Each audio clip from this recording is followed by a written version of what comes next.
Je prie le Seigneur. Éternel, je te rends grâce pour ce moment que tu rends possible. Je prie que tu établisses ton esprit sur moi, que tu fasses de moi un canal de transmission de ton message, afin que je puisse donner fidèlement selon ce que tu m'as mis à cœur de pouvoir donner. Merci et que gloire et honneur ne reviennent qu'à toi au nom de Jésus. Amen. Amen. Nous avons lu tout à l'heure Marc chapitre 10, le verset 13 à 15.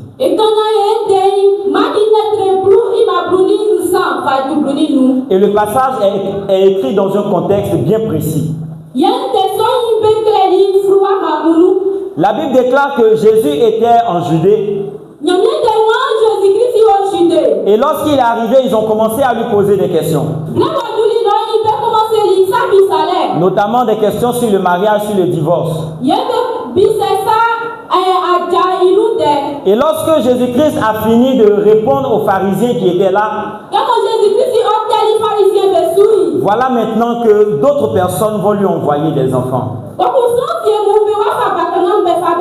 Et lorsqu'il lui a envoyé des enfants, il y a d'autres personnes qui étaient à côté là, c'est-à-dire ses disciples, qui vont dire, mais pourquoi vous envoyez ces enfants ici? Ces enfants-là viennent nous déranger, ils vont venir nous salir. Alors enlevez les enfants à côté ici. Et Jésus-Christ va répondre en disant ceci.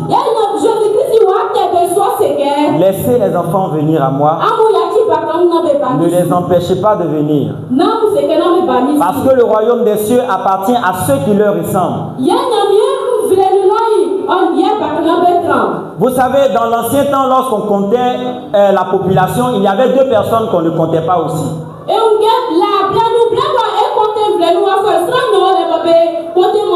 On ne comptait pas les femmes et on ne comptait pas les enfants. Et on pouvait dire que les enfants étaient les plus marginalisés. C'est eux qu'on ne considérait pas trop même. Pourquoi? Parce qu'on se dit que lorsque les enfants vont venir, ils vont venir nous déranger. Et plusieurs personnes d'entre nous ici, nous avons cette pensée. Parfois dans les églises, lorsqu'on voit qu'il y a une école de dimanche, c'est parce que les parents se disent que les enfants vont venir à l'église pour bavarder.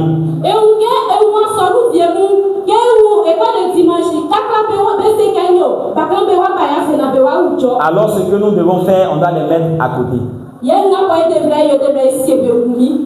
Peu de personnes pensent que l'école de dimanche est quelque chose de vraiment important.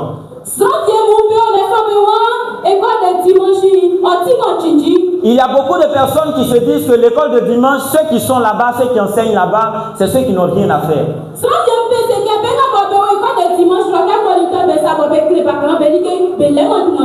Et je vous le dis en vérité, parmi tous les ministères que Dieu nous a fait la grâce de pouvoir connaître, l'un des ministères que je respecte vraiment, c'est le ministère des enfants. Moi, le ministère des enfants, c'est-à-dire les moniteurs.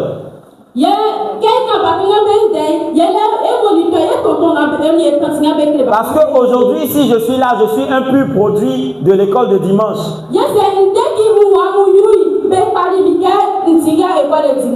Non, je suis un produit, c'est-à-dire je viens de là-bas. Et j'ai fait l'école de dimanche aussi avec ma grande sœur qui est là. Voilà, à 100% nous étions à l'école de dimanche. Et ceux qui pensent que lorsqu'on va à l'école de dimanche, c'est juste pour être distrait, il faudrait que vous puissiez savoir maintenant que l'école de dimanche produit des personnes grandes dans la société.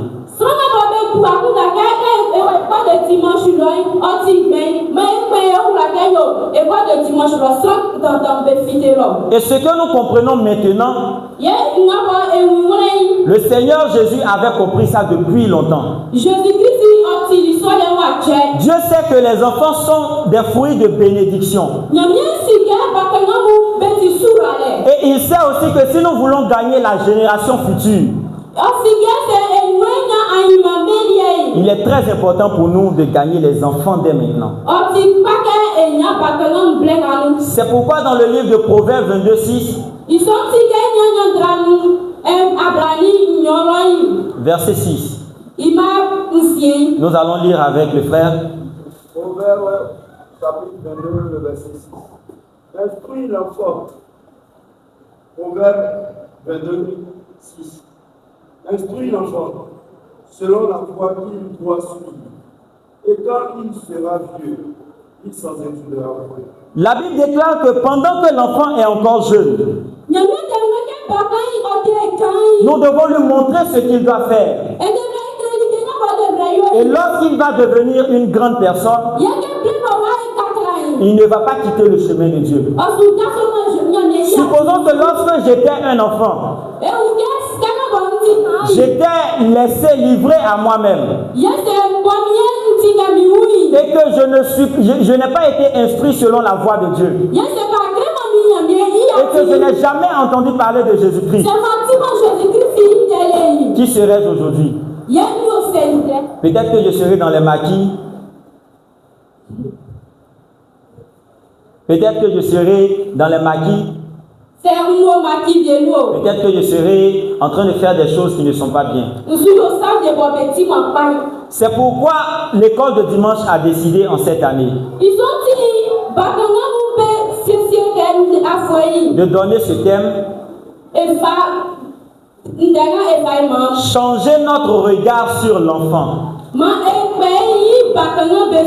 Changer. Ekati.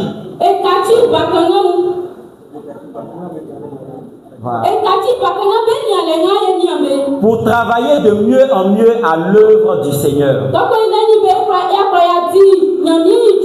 Ce que Dieu veut, c'est que nous puissions changer notre manière de voir ce qu'on appelle un enfant.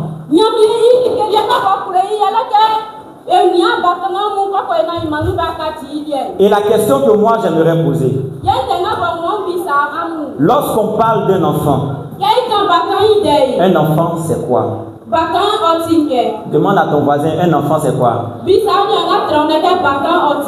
Faut bien lui demander, un enfant c'est quoi?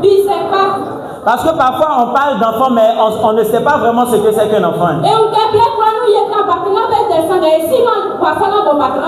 Et maintenant on va se dire, lorsqu'on dit qu'on va changer notre regard sur les enfants là, qu'est-ce que ça nous apporte de bien?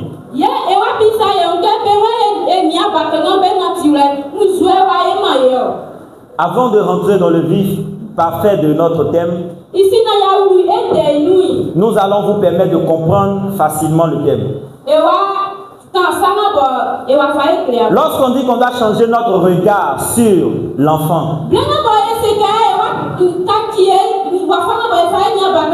changer notre regard veut dire quoi? Ça veut dire que la compréhension qu'on avait sur l'enfant, nous devons changer cela. La mentalité qu'on avait de l'enfant, nous devons commencer à changer cela dès maintenant. Et à partir du moment où on change notre manière de voir l'enfant, lorsque nous allons changer notre manière de voir l'enfant, nous allons maintenant faire l'œuvre de Dieu de manière encore plus merveilleuse. Comment comprendre un enfant? Lorsqu'on dit un enfant, c'est quoi? Il y a une compréhension que nous avons de manière générale.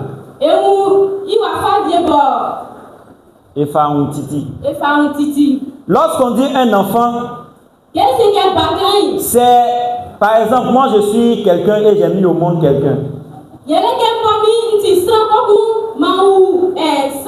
Voilà, donc celui que j'ai mis au monde là, c'est mon enfant. Donc généralement, c'est ce qu'on entend d'un enfant. Et également, lorsqu'on dit un enfant,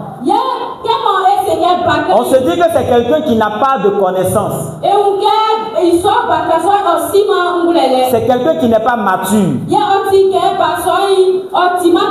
C'est quelqu'un qui n'est pas encore grand en âge. Maintenant, sur le plan de Dieu, lorsqu'on dit un enfant, sur le plan spirituel, qu'est-ce que cela veut dire? Nous devons connaître deux compréhensions de l'enfant sur le plan spirituel. Il y a une compréhension en termes de dimension. Il y a une compréhension qu'on peut avoir lorsqu'on dit que un enfant dans le spirituel, c'est en termes de son niveau spirituel. Son niveau.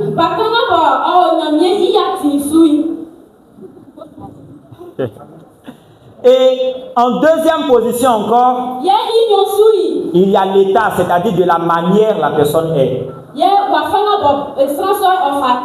Lorsqu'on parle du niveau spirituel d'une personne, qu'est-ce que ça veut dire? Généralement, nous parlons de 2 ou de 3 niveaux spirituels.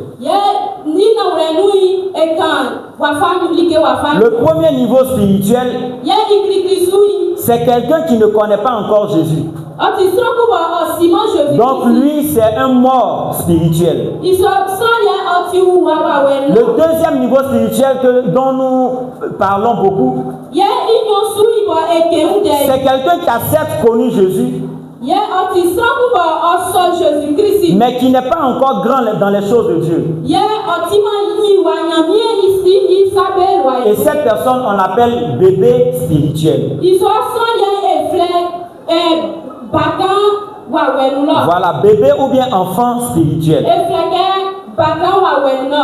Et il y a plusieurs chrétiens comme ça qui ont accepté Jésus, mais qui sont encore des bébés spirituels. Pourquoi bébé spirituel?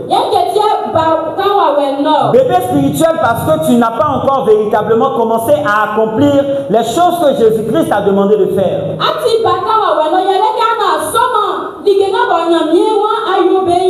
Bébé spirituel parce que ta chair te conduit toujours. Bébé spirituel parce que tu n'arrives pas encore à faire la distinction entre le bien et le mal.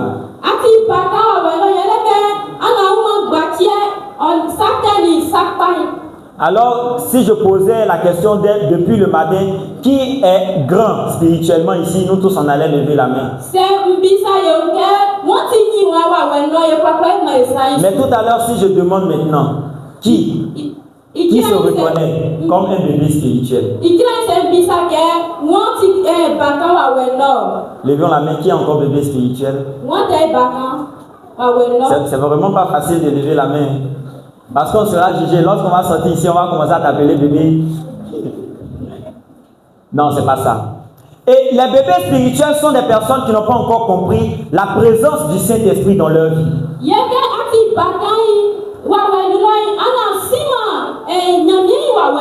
Et ils agissent généralement par rapport à ce qu'ils pensent, par rapport à ce qu'ils comprennent.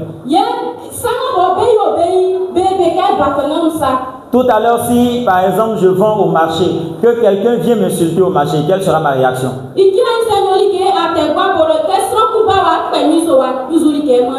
Je vais poser la question à quelqu'un. Quelle sera votre réaction? Qui va pardonner? Qui va rien dire? C'est-à-dire, elle vient t'insulter, elle a arrêté sur toi, elle insulte ta maman, elle insulte ton papa. Tu vas faire, et puis tu es là, tu dis la vérité. Qui va faire ça? Je cherche un courageux qui va lever la main. Mais qui sont ceux qui vont réagir et puis commencer à l'insulter aussi? Qui sont ces personnes-là? Acclamez pour la vérité. Ce n'est vraiment pas facile qu'on laisse quelqu'un nous insulter comme ça.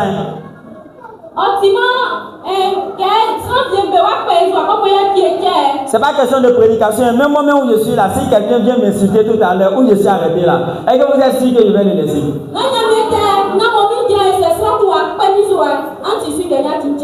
Non, il va le laisser. Que le Seigneur nous bénisse au nom de Jésus. Amen. Maintenant, ça c'est le premier niveau, c'est-à-dire en termes de niveau spirituel. Et il y a ceux qu'on appelle les matures spirituellement. Les matures spirituels, c'est ceux qui se laissent conduire par Dieu. Et tout ce que tu fais est selon la voie de Dieu. Maintenant, nous avons parlé de la définition spirituelle d'un enfant spirituel au nom de ce qu'on dit la dimension. Bon, dimension, c'est le niveau. Non, et quand on a dit, c'est ce qu'on vient de dire tout à l'heure. Maintenant, nous allons parler de l'état, la condition. Comment quelqu'un qui est enfant est, selon Dieu. Comment Dieu voit les enfants. Lorsqu'on parle d'un enfant, on ne parle pas de quelqu'un de 0 à 18, bon, 0 à 17 ans. Est-ce que vous êtes sûr que nos enfants que nous avons aujourd'hui là, on peut regarder un enfant qui est exemplaire.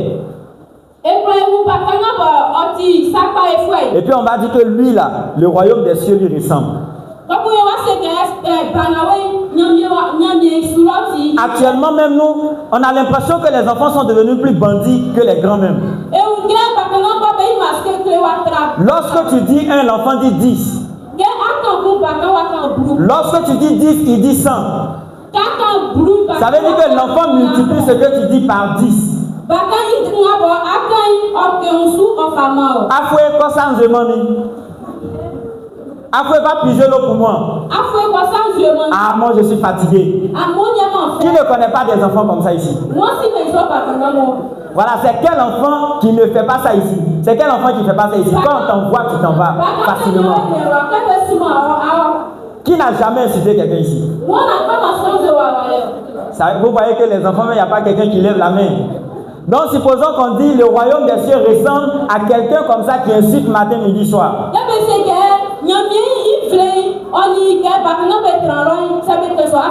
Est-ce que vous êtes sûr que c'est de cela que Jésus parlait? Et si c'était de cela que Jésus parlait, on n'a plus la capacité de devenir des enfants. Donc ça veut dire nous qui sommes grands, on ne va plus aller au ciel. Voici ce dont Jésus est en train de parler ici. Lorsque Jésus dit que le royaume des cieux ressemble aux enfants, il est en train de parler des caractères qui doivent se trouver dans un enfant.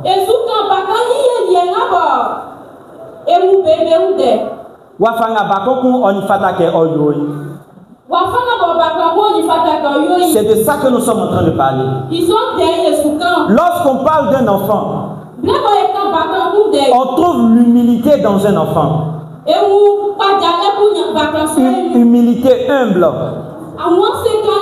Voilà, les enfants sont humbles. Et les enfants sont soumis. Mais tu as tes frères. Ces enfants ne font pas des choses bizarres. Alors l'humilité est le caractère que Jésus-Christ recherche en quelqu'un.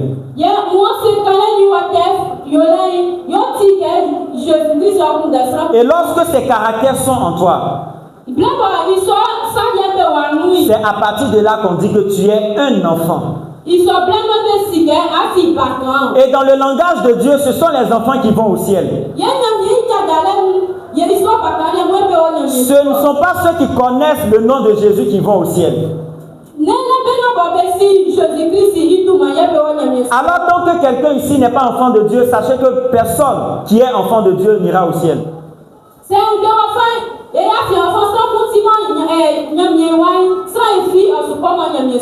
Qui est d'accord avec moi que tous ceux qui sont dans le monde, c'est-à-dire tu es chrétien, tu n'es pas chrétien, nous tous nous sommes enfants de Dieu. Qui est d'accord avec ça? Levons tous la main. Bon, pas tous, hein, ceux qui sont d'accord, levons la main.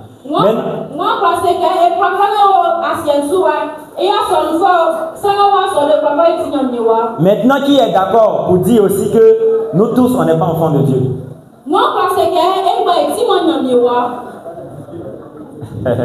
Maintenant, ceux qui n'ont pas levé la main, vous pensez quoi?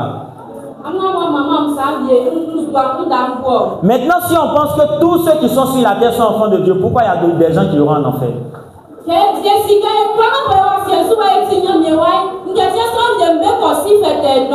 Voici la réalité. Je vais tout simplement doucement pour que nous tous on puisse comprendre. Nous tous, nous sommes la créature de Dieu. Mais nous tous, nous ne sommes pas enfants de Dieu. Lorsqu'on lit le livre de Jean chapitre 1, le verset 12,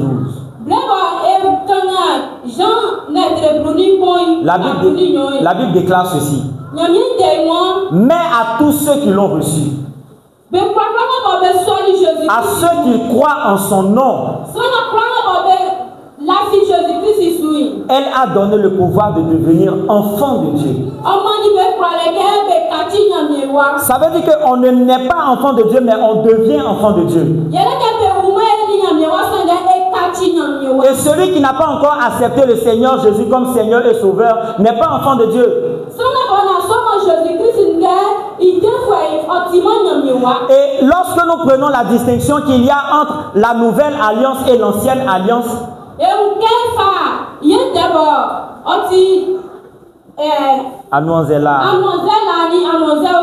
nous voyons qu'il y a une distinction. Avant, les hommes avaient une relation avec Dieu, c'est-à-dire qu'il y a un créateur et puis il y a une créature.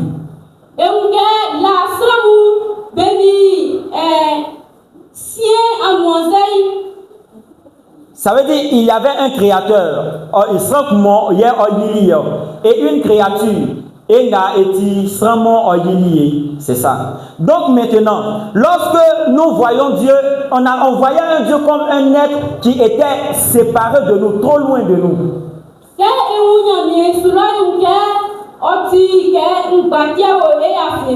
Et Jésus est venu nous réconcilier avec Dieu. En faisant quoi? En venant sur la terre, il a fait en sorte que par lui, nous soyons enfants de Dieu.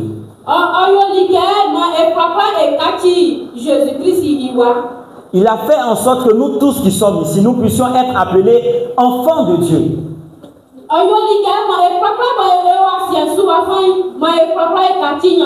C'est pourquoi lorsqu'il enseigne à prier à ses apôtres, il dit ceci. Commencez par notre Père qui est aux cieux. Et si il n'a pas dit Dieu qui est au ciel. Il dit notre Père qui est aux cieux. Pourquoi notre Père? Parce que pour pouvoir avoir des grâces dans la maison de Dieu, lorsque tu te mets dans une condition d'un serviteur, ce n'est pas le même privilège que tu as lorsque tu te mets sous la condition d'un enfant.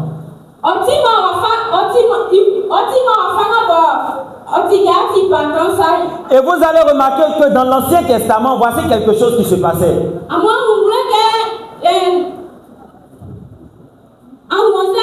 Lorsque quelqu'un péchait,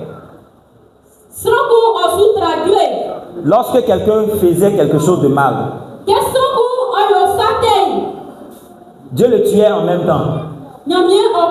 Ou bien même si ce n'est pas en même temps, mais Dieu tue rapidement dans l'Ancien Testament. Qui a remarqué ça aussi? Mais vous avez remarqué que dans la Nouvelle Alliance, on fait des choses bizarres. Même quelqu'un peut faire quelque chose de mal dehors, hein, et puis il va venir s'arrêter ici, et puis Dieu ne va pas le tuer.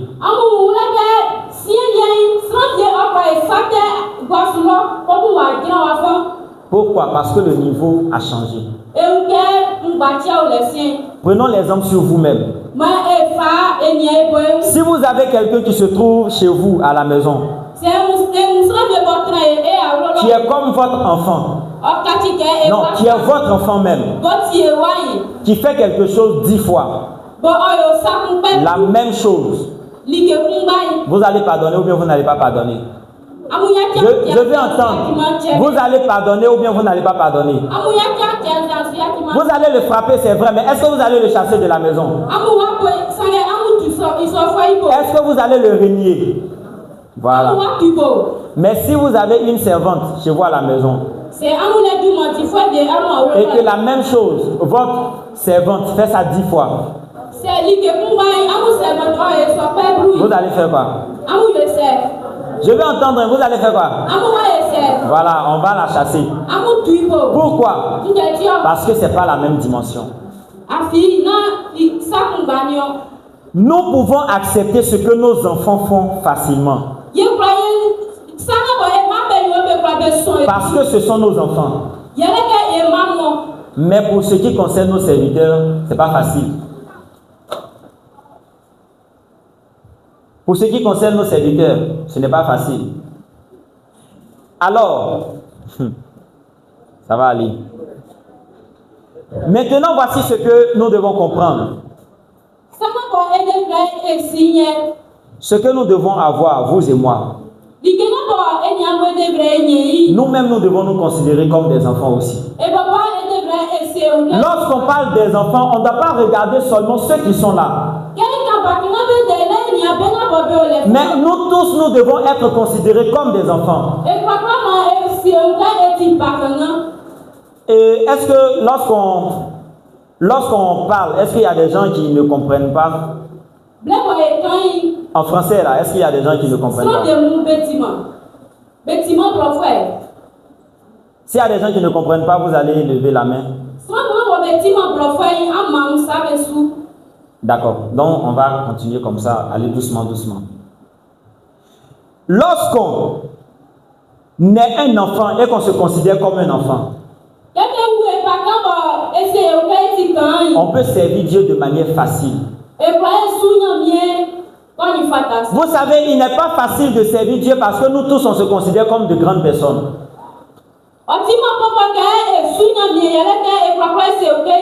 On se dit que nous sommes déjà arrivés. Donc, comment moi je vais venir à l'église ici, je vais balayer et puis c'est toi qui vas venir t'asseoir dedans. C'est pourquoi parfois lorsqu'on nous demande de venir balayer le temple, on voit les fidèles qui viennent. Mais depuis le jour où on m'a programmé ici comme dirigeant ou prédicateur, je ne balais plus le temple.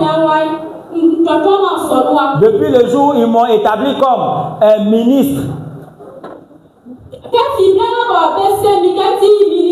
je ne balais plus le temple. Pourquoi? Parce que je me considère comme je suis trop propre. Dans Philippiens chapitre 2, le verset 5 à 11, la Bible nous déclare ceci, que Jésus-Christ existait en forme de Dieu.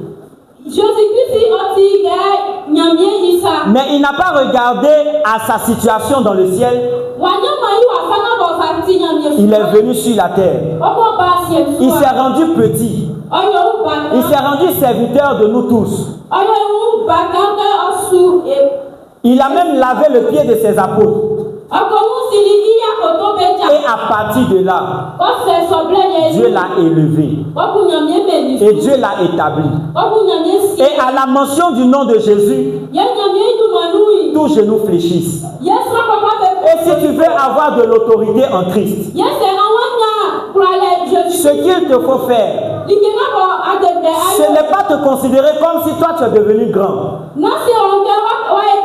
Mais malgré le niveau que tu as dans la société ou dans l'église,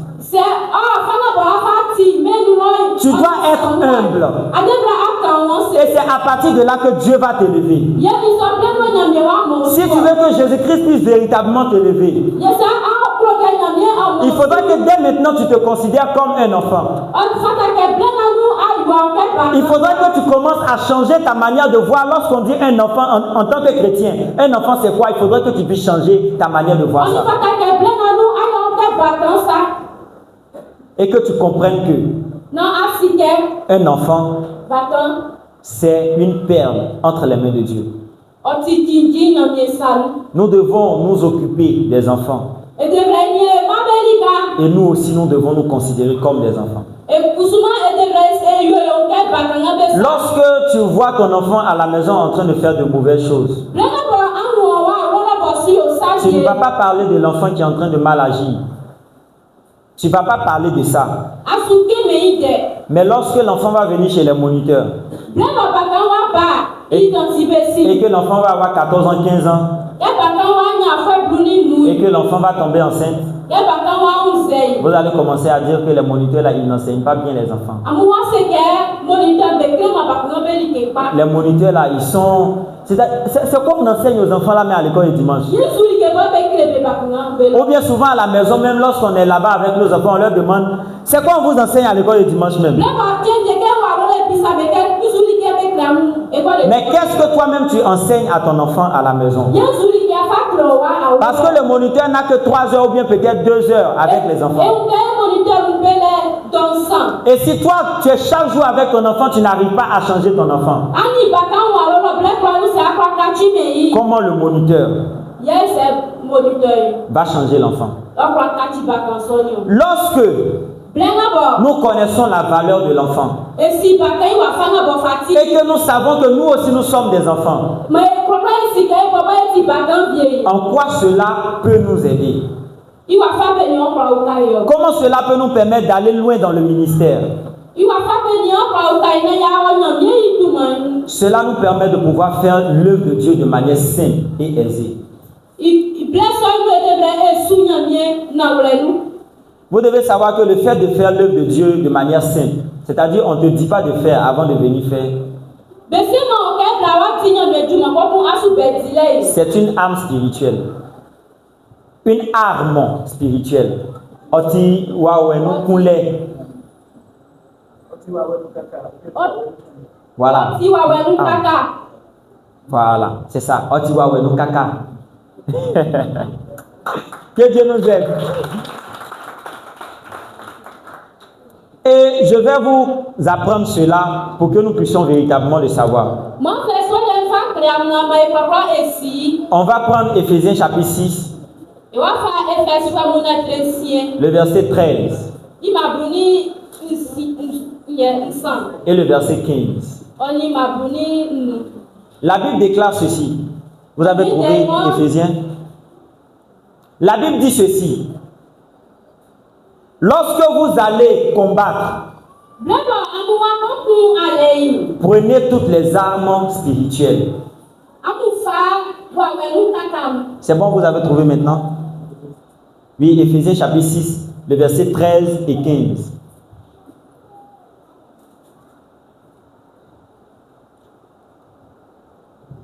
Donc tu vas lire d'abord 13 et puis après tu vas lire 15.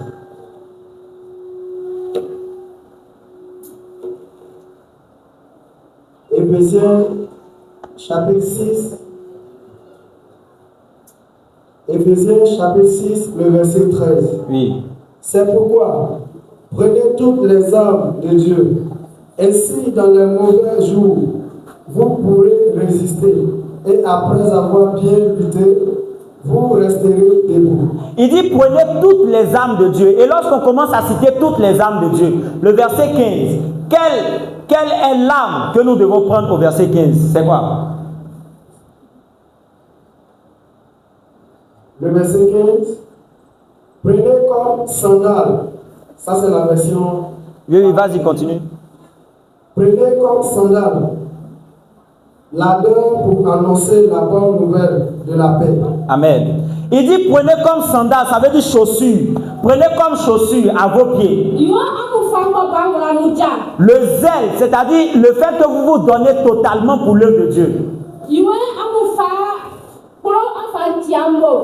Non, ayez à vos pieds comme chaussure le zèle, l'œuvre que vous faites pour le Seigneur. Ça veut dire que lorsque tu fais l'œuvre de Dieu, ton pied est protégé comme si tu avais porté une chaussure. Et c'est à partir de là que lorsque tu marches dans la vallée de l'ombre de la mort, tu ne crains aucun mal. Parce que tu sais que tu vas marcher sur les serpents. Tu sais que tu vas marcher sur les pointes. Tu vas marcher sur les choses qui sont dures. Mais ces choses ne vont pas te blesser. Parce que ton pied est protégé. Bien-aimés dans le Seigneur, j'aimerais nous laisser avec cette instruction. J'aimerais nous demander, tous que nous sommes ici, il faudrait que nous puissions prendre à cœur l'œuvre du Seigneur. Il faudrait qu'on prenne à cœur l'œuvre du Seigneur. Il faudrait que ça soit important pour nous. Et surtout, l'œuvre que nous devons accomplir auprès des enfants.